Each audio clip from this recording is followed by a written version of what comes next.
guys, welcome back to our channel. I'm Michelle. And for those of you that are new here, welcome to our channel. My name is Jessie. And we're Moms on Crime. And today, Jessie's going to tell us a story. What are we going to talk about today? Yes, so we do have another serial shooter or killer that we're going to talk about today. So, well, not just one, but we have two. So today we're going to talk about the serial shooters in Phoenix back in 2005 to 2006. So I see you got your drink, Mama. Are you guys ready? So go get your drinks and relax and let's start. So back in 2005 and 2006, a series of killings coincided with another serial killer, which is Mark Godot, known as the Baseline Killer, that we talked about in our first video. So if you guys haven't checked that out, please check it out.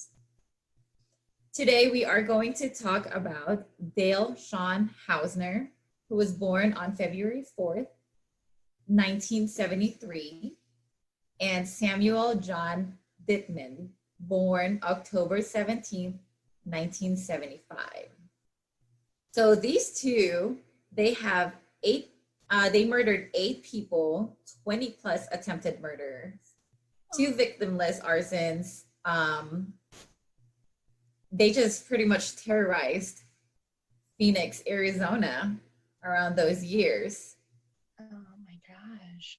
So it was at the same time as the Baseline Killer. And I lived here in Phoenix then. Jessie, you weren't here yet, right? You were still in California. Yeah. And it was such a scary summer that all these killings were happening. And it was either a rapist killing and raping women, or it was these guys who were just shooting people at random. Yep. Yeah. So these two, they're arsonists too. They're thrill killers, and they just terrorized Arizona. They would drive around. They love joyrides. So they would drive around and they would just shoot at random people. So, well, for their history, I mean, like back in their when they were younger, I didn't really get much information as, they were growing up. But for Housner, I know growing up, he wasn't like a big kid, but I think like he's like a small kid. And because of that, I think he was bullied. So then that's when he started working out and he got into boxing. He was actually a custodian at the Phoenix Sky Harbor International Airport, and he's also a boxing photographer. So back in 1994, him and his wife Karen lost their 2 sons when they drowned in a creek during a car accident, which led to his severe depression. So that's when he started drinking a lot. So the wife then divorced him, and then I guess that made it more worse for him. So he started drinking a lot more. So for Dietman, all I know is he has drug addiction already. He has 2 daughters, but his wife left him back in 2001. He then lived with his mom and stepdad, but he eventually got kicked out because he was a drunk. He would drink, and the parents are probably like, you know what, we've had enough. You're a grown-ass man. Yeah. Yeah, like, you're a grown-ass man. We're not going to, like, baby you for your whole life. You need to, like, get it together. And especially if you're going to be drinking all crazy. So I guess one night, Housner's brother introduced Housner and Dietman to they were drinking at a bar in Glendale. So that's how they met and that's how they knew each other. I mean, so then Housner invited Dietman to his apartment, and that's when the craziness started, I guess. So when they were living together, they started a small money-making operation So what they would do, Dietman would go to stores and stuff. He would steal alcohol and CDs, which then Housner sell to his coworkers because he was the one that was working at the airport. What? Why you gotta buy like stolen alcohol? Like what kind of like situation are you in Yeah, life? they were You're like, probably selling it for cheap. oh, okay, yeah, that makes sense. What the heck? They're Okay. like 50% off. Who wants vodka or CDs? So, but this was back in 2005, you know. Yeah, I guess But you couldn't afford like a $14 CD. You had to like buy it for like 10 out of a trunk or whatever. Like, yeah, yeah. okay. But I guess these aren't bootlegs though. Like Yeah, the, that's you true. know, It's like not the, bootleg. It's yeah, like quality that you're paying for. yeah. So that's how they made their money. So these two, they like to party and everything. They just like to drink. So I guess what it started with, they would set fires to trash piles and palm trees. So every time they go drinking, they would go and they would want to do something crazy. I don't know if it's adrenaline or what or Mm-hmm. whatever. So, anyways, I guess the adrenaline wasn't enough anymore. That they've decided to shoot people. But before that, too, I guess they were shooting animals. They started shooting animals like horses and dogs. So I think, I don't know if they were just bored, but Hausner, I know for sure that he liked joyrides. So they would just shoot up random people. So can you imagine walking down the street and all of a sudden you hear gunshots and they were aiming at you? No, like I just I can't like you're just like the level of scumbag. You know what I mean? Like those poor people just minding their own business. Just I mean anybody that kills somebody, I mean, you're a scumbag. But Yeah. like it's just crazy to me that one crazy person meets somebody else that would be like into it too, you know, like, Yeah. yeah, let's go kill people. We're gonna go drive around in the city and we're just gonna Mm-hmm. shoot people that are walking at night. Like Like, literally your partner in crime. Like, it's just crazy how you meet somebody with the same level of yeah, psychoness, I guess. yeah. I don't understand. I don't understand. I Yeah, don't. so that's what they were doing. They would just take random car drives and started shooting at people. So they actually unfortunately killed 8 people. So I'm just gonna read through their names and the dates. So back on May 17th, Tony Mendez, who was 30 years old, and then on May 24th, Reginald Remillard, who was 56 years old. Oh, also on June 8th, they two Walmart stores were on fire. They set them on fire. Walmart stores. Like, it's just weird. Like, you know what I mean? Like shooting and arsons. I guess there is a thrill in that too, you know? Like, Yeah, but I don't know. It's just crazy. Like I said, maybe they like the rush that they mhm. get. But so on June 29, David Estrada was shot to death. He was 20 years old. November 11th, Nathaniel Schaffner. He was 46 years old. What's sad is because he was killed while attempting to save his dog from being shot. So I wasn't sure if they were shooting at Nathaniel or they were shooting at the dog and then he just jumped to save his dog. Oh my gosh. No way. Yeah. And then November 12th, we have Jose Ortiz, who was 44. On December 29th, we have Marco Carrillo, who was 28. On May 2nd, we have Claudia Gutierrez Cruz, who was 20. And then the last victim was on July 30th, Robin Blasnek. She was 22. She was shot and killed while she was walking from her parents' house to go to her friend's house. So maybe she just decided to walk because her friend doesn't live too far from her. But can you imagine, like, she's probably thinking, oh, I'm just going to meet up with my friend and everything's going to be okay. And next thing you know, she was getting murdered. That's so sad. Oh my Yeah. gosh.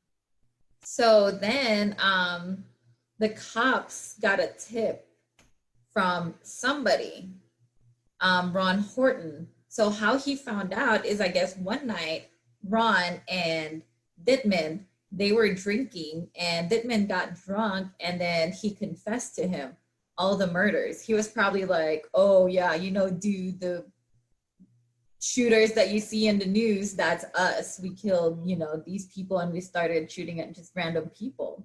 So at first, Horton was hesitant and was like, should I call the cops? I don't know if I believe him, but I guess there was something in Dietman's story that, you know, convinced him to call the cops.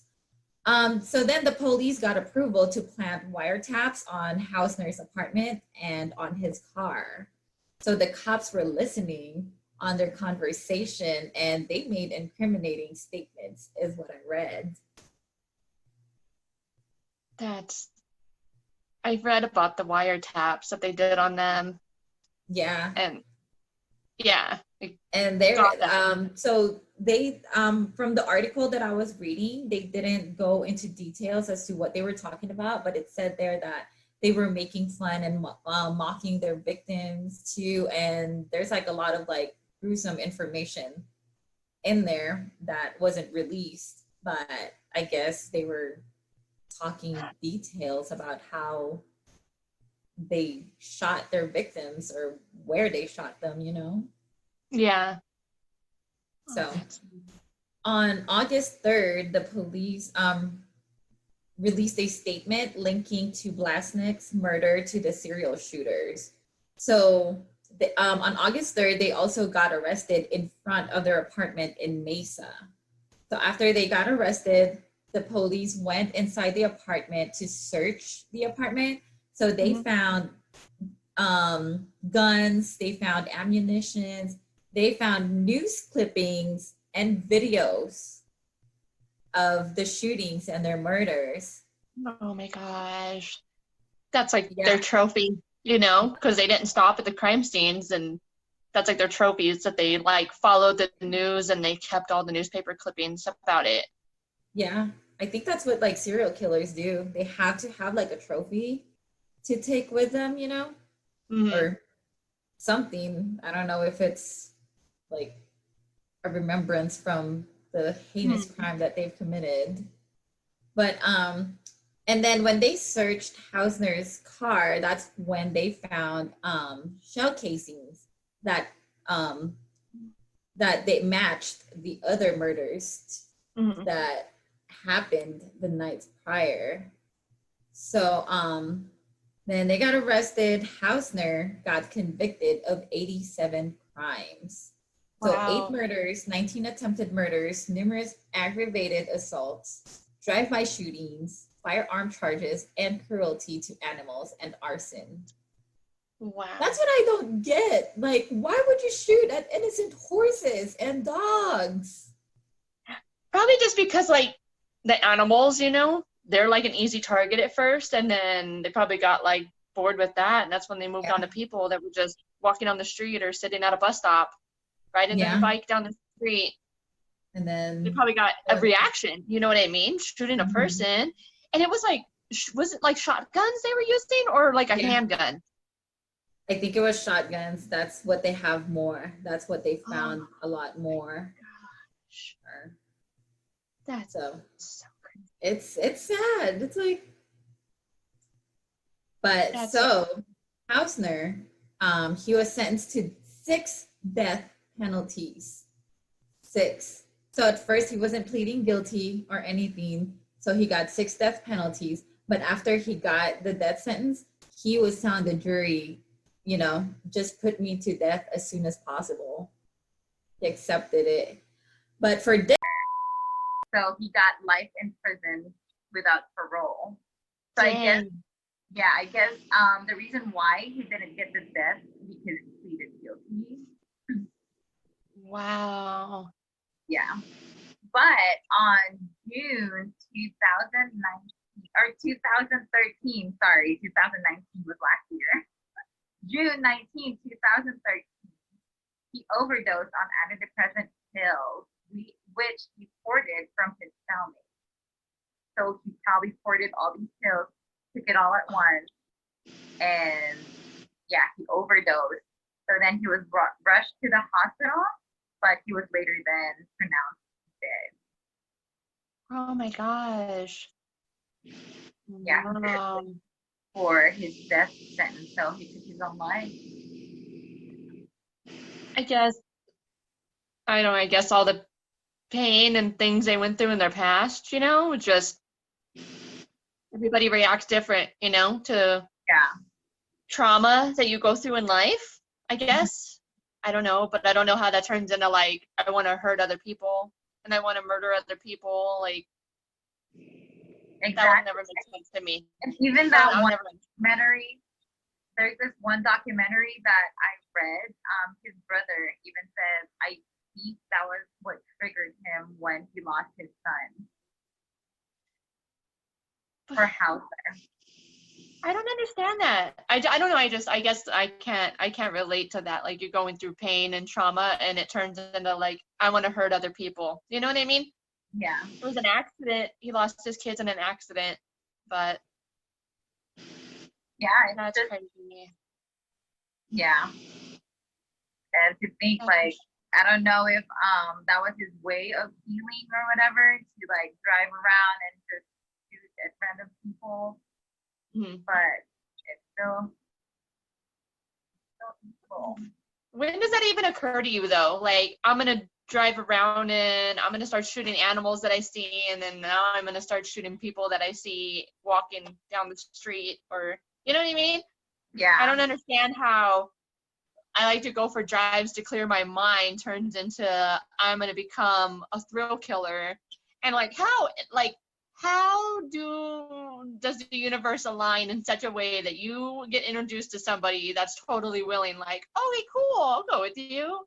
Let's go shoot some people. Right. His brother, did they know, did he do anything, like any of the shootings with them? Who? The brother that introduced them? What is it Dietman's brother that introduced them?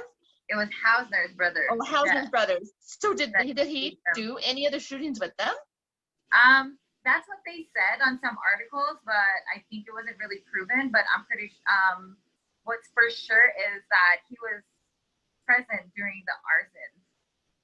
So he was with them while they would put like trash piles or palm trees on fire. So I think they needed that adrenaline or whatever rush that they were feeling. And then they're like, you know what? I don't want to, this burning stuff doesn't work anymore. Let's try to shoot at animals. And then that was not enough for them anymore until they decided to shoot people.